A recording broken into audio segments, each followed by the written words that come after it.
I know it's following me. I can feel it.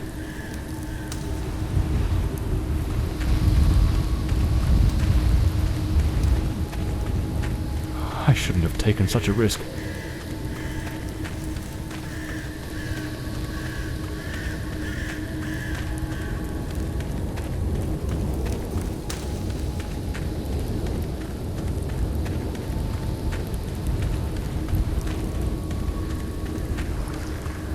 That sound.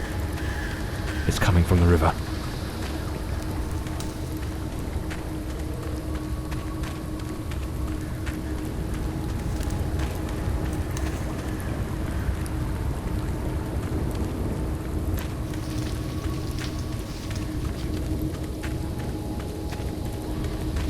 If it catches me, it will show no mercy.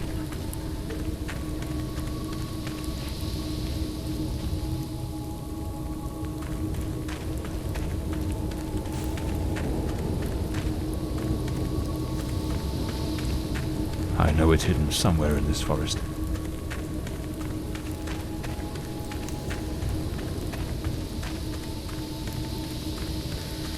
I should be able to see its light soon.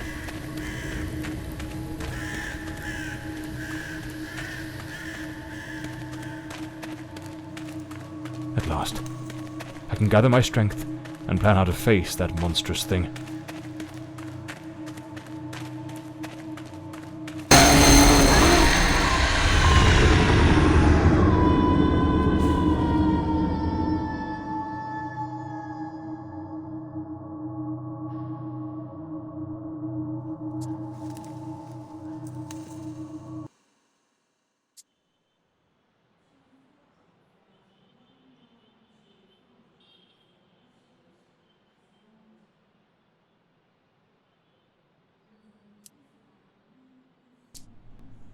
The name's John Morley, private detective, and today is a momentous day. After enduring the most exquisite tortures at the hands of those blasted nurses, and being pumped full of enough medicine to fell an ox, today I'm finally free. Who would have thought that the case of the Red Shoes murder would end the way it did? A stormy night, soaked to the skin, wrestling that brainless killer on a rooftop. Then a slip, and a 5-story plunge. It appears you're awake at last. We had considerable difficulty rousing you earlier this morning, so I deemed it best to let you rest a while longer. I bring you good news. The latest test results are favourable, and the doctor has authorised your discharge. You are now officially ready to go. I have placed your belongings on the table. Oh, and a lady stopped by this morning with some clothes from the dry cleaner. I've been having nightmares. The doctor has prescribed some medication that should help address any residual effects. This should assist in alleviating your nightmares. So I'm better now? Yes, you are much improved. Both your physical and psychological assessments have been satisfactory, and there are no impediments to your returning to your normal life. My belongings? I thought everything was already in the room. There are a few valuables and some coins we kept for safekeeping. They are in the box on the table. A woman brought my clothes from the dry cleaner. Was it Penny? I couldn't say. She arrived quite early, before my shift began. I've placed the garments in the wardrobe to keep them from getting wrinkled. Now, if you'll excuse me, I have other patients to attend to. I wish you all the best.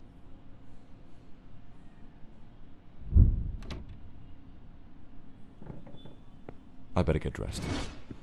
The hospital gown that ties in the back doesn't exactly scream profession. Blimey, what a fall I took onto that rain-soaked pavement. And to top it off, with that downpour, I ruined my... So the mystery woman who took my clothes to the cleaners was Penny after all. I should get myself a pair of derbies. Well, looks like these do a fine job of hiding any belly. Can't complain about that. And there's notes from Penny, my secretary. She must have left it here a few days ago while I was still under observation. Damn it, Penny. I don't blame her, though. Blimey, it's nearly noon. I must have lost track of time in those blasted nightmares. Trench coat and fedora hat. Every detective's must have. Story. That's me, the Bloodhound Morley.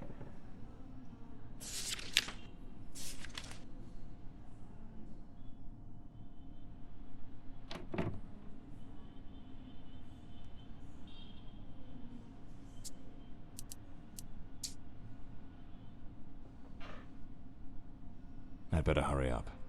Just like Penny says in her note, I might have a new client this afternoon. And with the way things are going, I can't afford to let that slip away.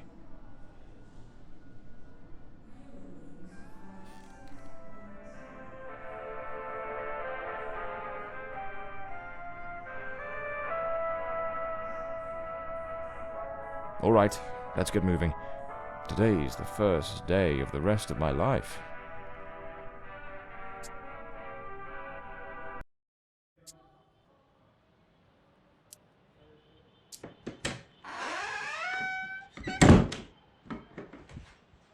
Back again. Feels like stepping into a forgotten paradise.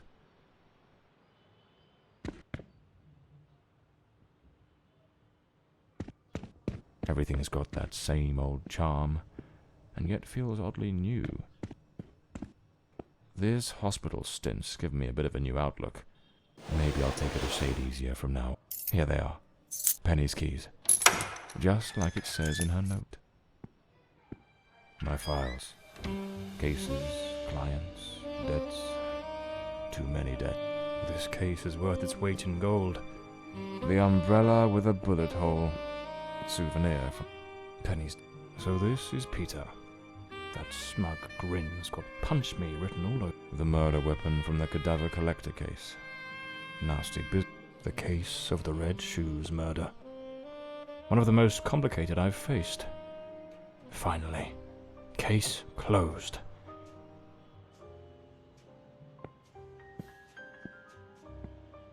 This one's a favorite. The jealous lover solved everything with a few blows from an ashtray. My desk, strangely tidy. Normally it's buried under papers, notes, bits of evidence. Penny must have wanted to leave everything spick and span before she walked out on me. Another one of my cards. But this one has my last name circled. The drawer. It's locked. But there doesn't seem to be a keyhole.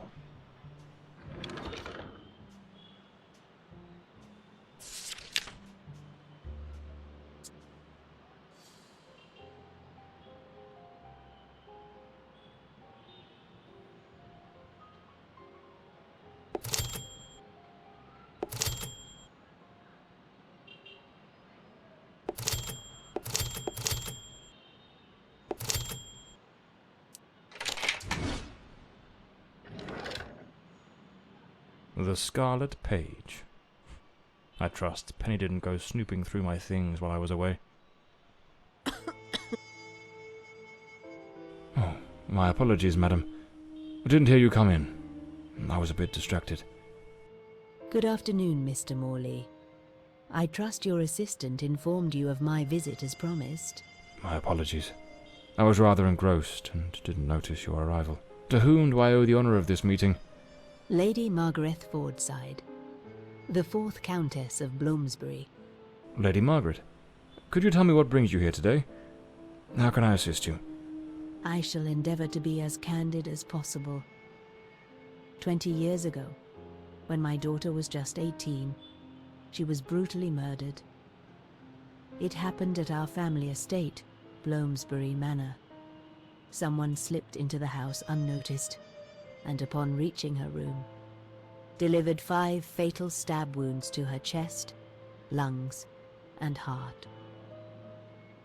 The police, eager to close the case, hastily blamed and condemned 2 violent thieves who clearly had nothing to do with her death.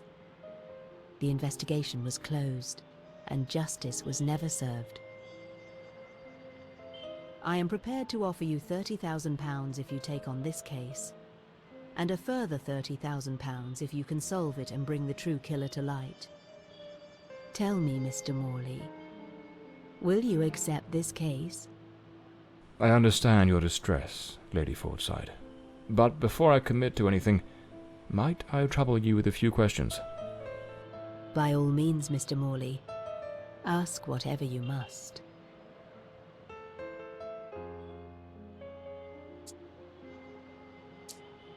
A case that's been cold for 20 years. You certainly don't make it easy for me, Lady Margaret. What made you decide to seek out a detective now? For over 2 decades, I've fought tirelessly to have the case reopened, to prove that the real murderer escaped justice. But all in vain. Neither solicitors nor well-meaning police friends, nor even journalists hungry for a dark story have managed to uncover anything.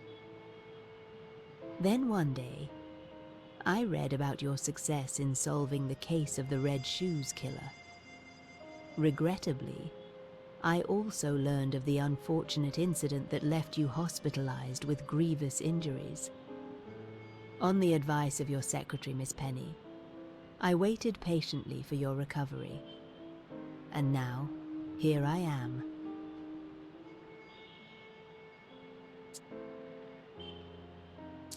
Tell me about the men the police arrested. Why are you so certain they weren't guilty? 2 days after the murder, the police arrested a pair of violent thieves who were terrorizing the county at the time.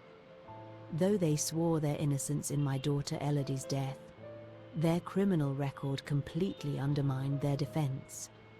Seizing the opportunity, the police locked them away for their other crimes, and the case was closed. But what has always struck me as suspicious is that nothing was stolen on the night my Elodie was killed. If those thieves were truly the culprits, why would they murder her and then leave without taking a single piece of silver? It doesn't add up, Mr. Morley. Tell me about Bloomsbury Manor. Do you still reside there? After Elodie's death, I abandoned the estate. I couldn't bear to remain there, to live within those walls. Even now, when I visit the manor, it still feels as though I can hear her footsteps echoing through the halls, her voice humming that old melody, the delusions of an old woman who has mourned her daughter for far too long. Mr. Morley, no mother should ever have to bury her child. Should you accept the case, Bloomsbury Manor would likely be the best place to begin the investigation. I shall not impede your work, as I now reside at Bedford Square, in the heart of the city.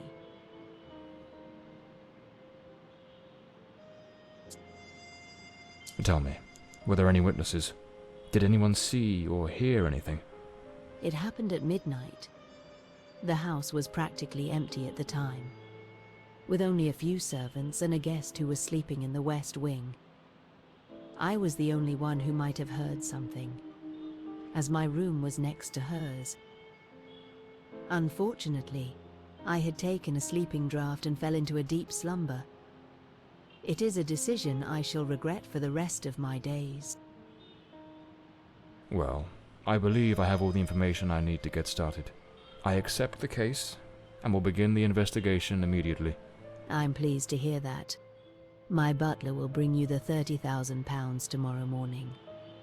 Now, if you'll excuse me, I have matters to attend to. Once you uncover the culprit, contact me at once, and I shall promptly deliver the remaining £30,000. Please, Mr. Morley, unravel this harrowing mystery that has tormented me for so long.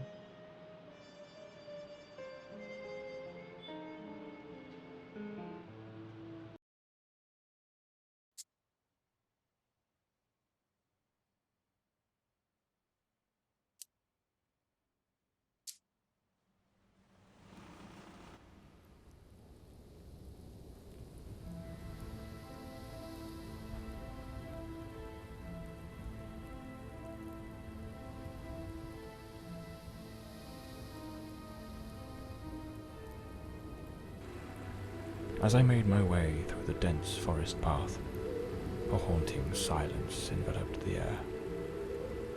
It was as though the very night of the crime still lingered here, shrouded in an eerie calm. The manor stood before me, its facade as inscrutable as the shadows that danced in the moonlight. Every step I took felt like a step deeper into the heart of a mystery that refused to be forgotten.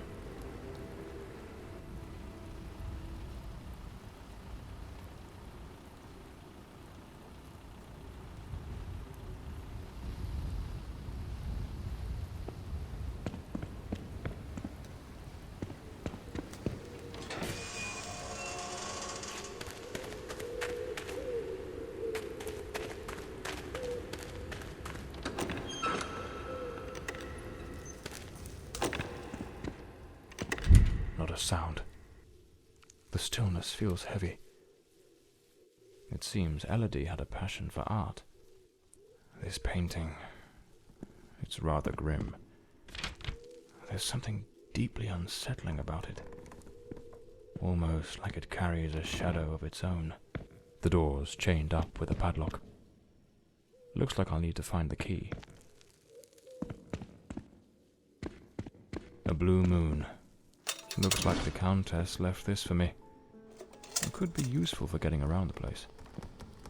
It seems Lord Fordside was a renowned sculptor, though his works were somewhat sinister.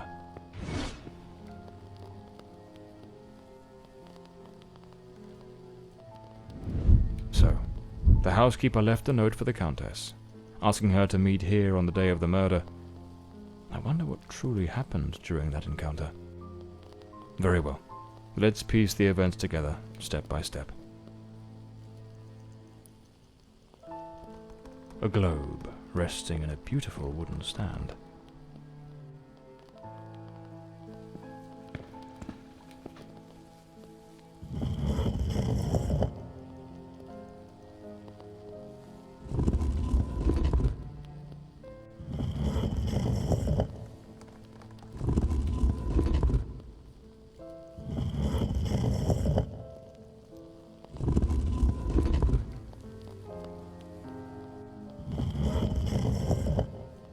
Two chairs.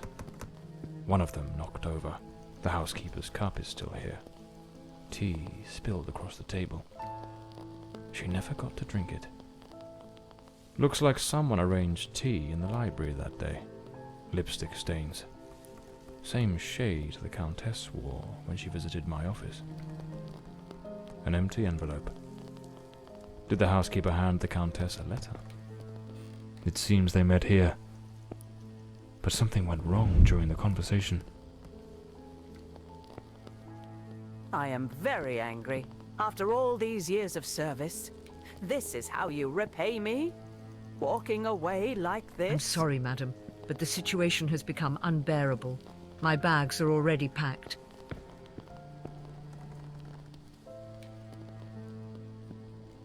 Looks like this is the Fordside family book, showing some of their ancestors.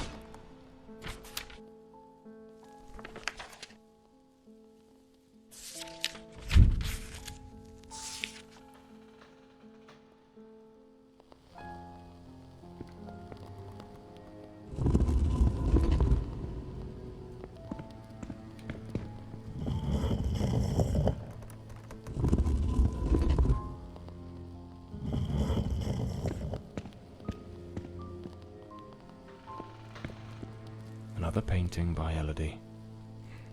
There's something deeply disturbing about her work. The Fordside family crest. A rampant dragon. A time-honoured symbol across European heraldry, particularly among the English and the Welsh. The lock has been concealed. This door must open by some other means.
This must have been some sort of private study for the Countess.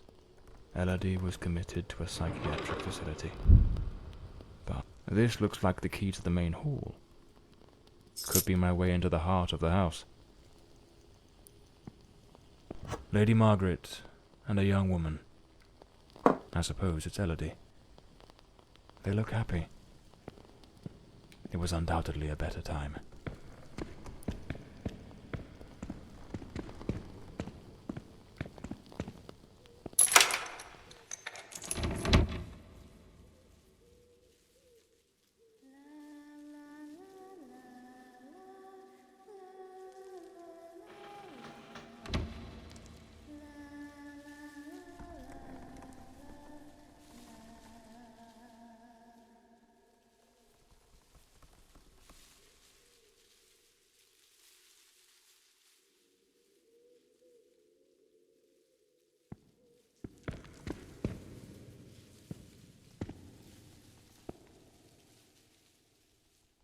Here lies Elodie. Rest eternally, beloved daughter, beneath the tree that once watched you grow. So this is where Elodie is buried.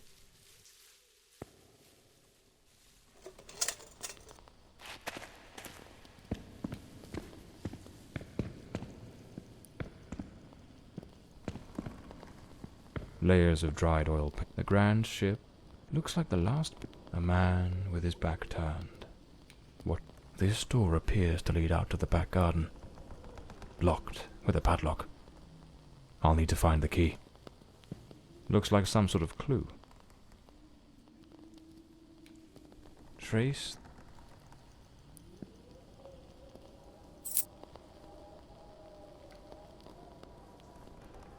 Lady Margaret took special care to secure the house, restricting access to certain areas.